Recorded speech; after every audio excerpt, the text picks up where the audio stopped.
Hello what's up guys, मेरा नाम है सैयद अली हुसैन और आप देख रहे होते हैं डेवलपमेंट।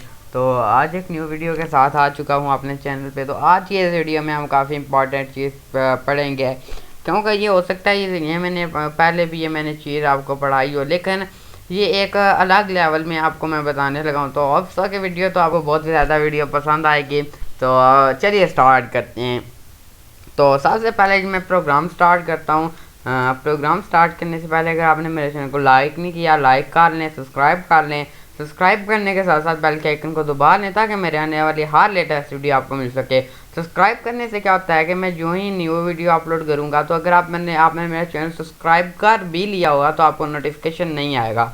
अगर सब्सक्राइब करने के साथ साथ आप एक घंटी का बटन होगा, आप उसको ऑन कर देंगे तो मेरे हर आने वाली लेटेस्ट वीडियो आपको बहुत ही ज़्यादा आसानी से मिल जाएगी। आपको डायरेक्टली नोटिफिकेशन आ जाएगा कि हुसैन डेवलपर्स की तरफ से न्यू वीडियो अपलोड हो चुकी है, तो आप उसको देख सकते हैं। तो चलें स्टार्ट करते हैं। सबसे पहले हम क्या करेंगे कि आज के प्रोग्राम में हमने करना क्या है, ऑड और इवन को हमने पता करना है। ऑड नंबर हमने देखना है। अगर वो ऑड हो, अगर हम कोई भी नंबर इंटर करें तो ऑड हो तो हमें नीचे शो कर देगा नंबर ऑड है। इवन हो तो हमें ये इवन शो कर दे। चलिए प्रोग्राम स्टार्ट करते हैं। सबसे पहले तो आपको पता है मैंने लिखना होता है। मैंने क्या, हर किसी ने लिखना होता है प्रोग्रामर ने। हैश इंक्लूड आईओ स्ट्रीम, आपको पता है इसके अंदर हम आगे डॉट हैश नहीं लगाते। Hash include conio dot hash और यूजिंग नेम स्पेस एसटीडी लिखना आपको बहुत ज़्यादा ज़रूरी होता है, क्योंकि कुछ लोग जो है ना वो डेव सी प्लस प्लस पे काम कर के उसके ही ले हुए होते हैं। तो उन्हें पता नहीं होता कि Dev C plus plus turbo के अंदर काम कर के ही ले होते हैं। उन्हें पता नहीं होता कि डेव के अंदर हमने प्रोग्राम किस तरह लिखना है। उन मेन फंक्शन स्टार्ट करने से पहले यूजिंग नेम स्पेस एसटीडी लिखना चाहिए, ताकि लिखना बहुत ज़रूरी है, वरना आपका प्रोग्राम रन ही नहीं होगा। वो नीचे एरर देता रहेगा सी आउट और एंड एल में, तो आपको पता ही नहीं चलेगा कि एरर क्या है। सबसे पहले मैं यहाँ पे ले लेता हूँ इंट और हमें एक ही वेरिएबल लेने की ज़रूरत है, क्योंकि हम ज़्यादा वेरिएबल नहीं लेंगे, क्योंकि हमने इवन और ऑड ही पता करना है। तो मैं लिखता हूँ C out double S then inverted comma और यहाँ पे मैं लिखता हूँ इंटर एन, या मैं लिख देता हूँ इंटर एनी वैल्यू और इज इक्वल टू में लगा के सेमीकोलन लगाने के बाद इंटर कर देता हूँ।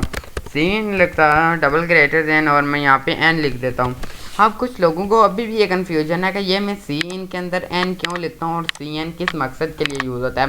देखिए, जो हम इनपुट हम जो देते हैं उसके लिए हम सी इन यूज़ करते हैं। अगर मैं यहाँ पे नहीं लिखूँगा सी इन के आगे, अगर मैं एन नहीं लिखूँगा, तो जो सबसे पहले ये मांगेगा ना इंटर एनी वैल्यू, तो मैं यहाँ पे आउटपुट में मैं कोई भी अपनी मर्जी से वैल्यू पुट नहीं कर पाऊँगा।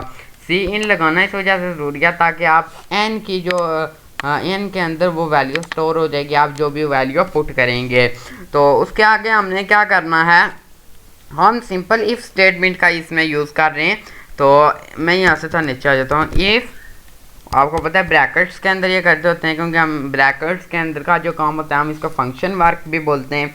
तो मैं बोलता हूँ कि यहाँ पे ब्रैकेट्स के इन रहते हैं, मैं लिखता हूँ and remainder to double is equal to 1।